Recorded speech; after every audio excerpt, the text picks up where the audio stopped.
This Congressional Committee on Global Warming had been planning to talk about the science of climate change. Instead, the recently hacked emails between climate scientists dominated the discussion.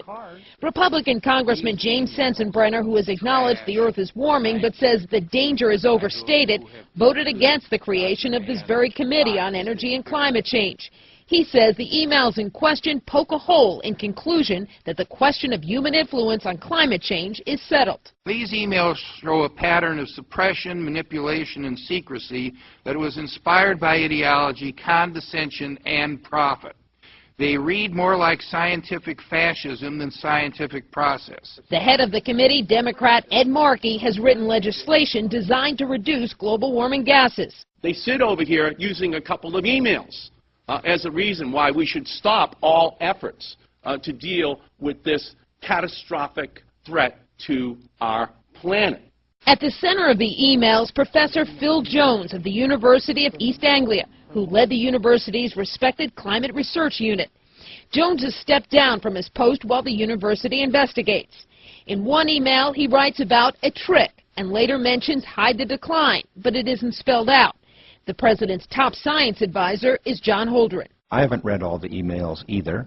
It's not clear at this point what some of them mean. I would point out, for example, that the term trick is often used in science to describe a clever way to get around a difficulty that is perfectly legitimate. Holdren says scientists will be examining the emails and their meaning, but he also said that human activity is beyond any reasonable doubt the primary cause of warming temperatures.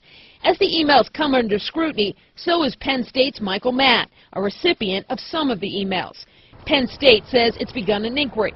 Mann tells CNN he welcomes it, and he questions the timing of the email hacking ahead of the climate change conference in Copenhagen. We have what appears to be an intentional smear campaign to distract the public. Republican Senator James Inhofe, who has called the science behind climate change a hoax, says he wants an investigation. My reaction was somewhat vindication because I gave a speech on the Senate floor 4 years ago.